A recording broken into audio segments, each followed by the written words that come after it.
코로나 바이러스 팬데믹으로 인한 막대한 피해를 중국 정부가 배상해야 한다는 주장이 미국에서 힘을 얻고 있습니다. 중국은 어떤 법적인 절차를 통해서 얼만큼 책임을 져야 할까요? 작년 12월 우한에서 첫 발생한 코로나19 바이러스가 전 세계적인 대유행병으로 발전하는 데는 발병 초기 약 2개월간 중국 정부의 조직적인 은폐와 축소가 근본적인 역할을 했다는 데는 이견이 없을 겁니다. 이는 단순 실수나 도덕적인 해이, 정부 시스템의 차이 정도로 설명할 수 없고 중국 정부의 지도부가 선거 등의 정치적인 절차로 대가를 치를 수 있는 문제를 벗어나서 엄연한 국제 위법 행위이며 이에 대해 중국이 배상해야 한다는 목소리가 미국에서 높아지고 있습니다. 최근 뉴욕대학교 법대의 안보저널인 저스트 시큐리티에는 코로나19 팬데믹 중국 책임론에 대한 국제법적 근거를 살펴보는 기사가 실렸습니다. 지난 2005년에 제정된 신국제보건규약에 따라 중국 등 회원국은 국제전파 가능성이 있는 전염병이 자국에서 발생했을 때 조속히 정보를 수집해서 주변국과 국제기구에 알려야 할 의무가 있습니다.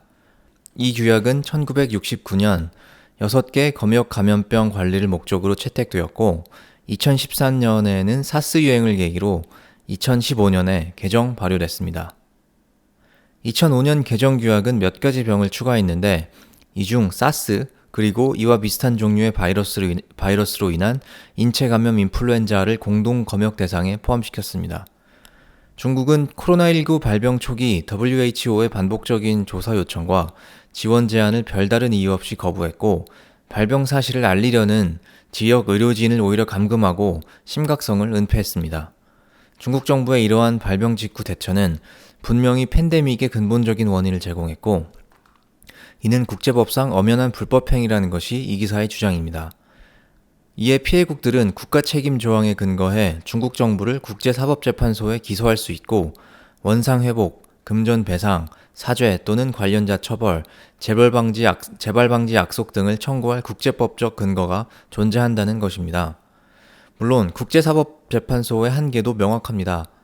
가해국이 자발적으로 참여해야만 재판이 성립됩니다. 중국이 보상 절차를 순순히 따를 리가 만무하고요. 남중국해 인공섬 문제에서도 중국은 원고 필리핀에 손을 들어준 상설주재법원 판결이 종이장에 불과하다면서 가볍게 무시한 바 있습니다.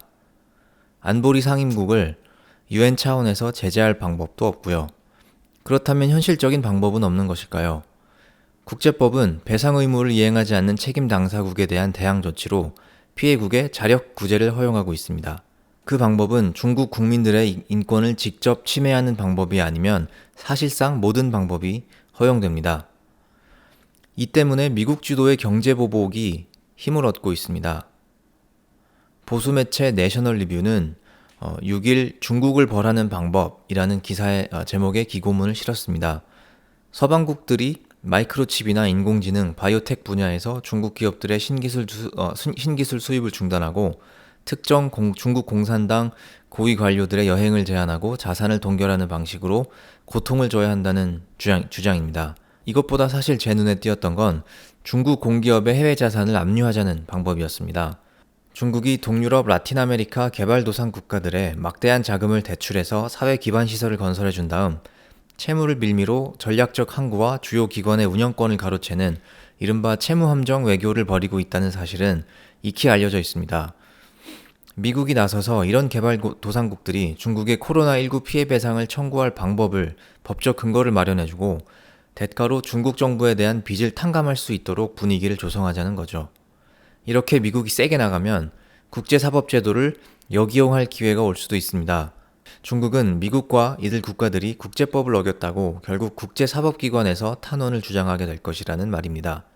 그렇게 되면 중국 정부 스스로가 국제사법기구의 권위를 인정하는 자충수를 두게 될 수도 있고 중국 정부는 스스로 자초한 이번 세기 최악의 전염병에 대해서 오히려 피해국에게 배상을 요구하는 우스꽝스러운 모양새가 만들어질 것이라는 말입니다.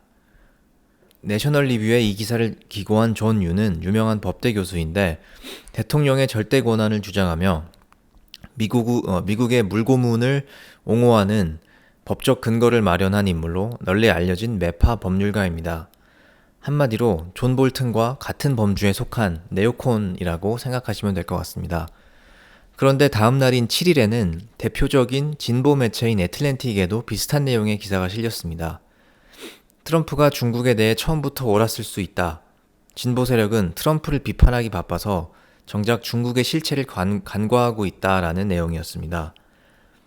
코로나19에 대한 중국 책임론은 아직까지는 보수 진영에서 주로 제기되고 있고, 트럼프 대통령이라면 다수의 유권자들에게 공감을 얻을 수 있는 모든 현안을 정치적인 무기로 사용해서 여론을 분열시키는 재주가 있기 때문에 과연 이 문제를 놓고 미국 정치권이 의기투합할 수 있을지는 아직 미지수입니다. 또 코로나19가 한국 등 다른 나라에 번지기 시작하고 중국 정부 또한 심각성을 적극적으로 알리기 시작한 이후에도 2달여간 손 놓고 기다리기만 했던 트럼프 행정부, 그리고 직접 나서서 잘못된 정보로 국민들에게 혼란을 주었던 트럼프 대통령의 과실은 어디까지인지 정확하게 선을 긋고 얼만큼의 피해를 고유히 중국 정부의 잘못으로 봐야 할지도 중요한 문제라고 볼 수 있겠습니다. 이 때문에 우선 유족들이 자국의 정부를 상대로 손해배상 소송을 청구하면 이에 대한 대응으로 국제법 소송이 이루어지지 않을까 하는 생각도 해봅니다. 자, 여러분은 어떻게 생각하시나요? 중국 정부의 법적인 책임을 물어야 한다고 생각하시나요?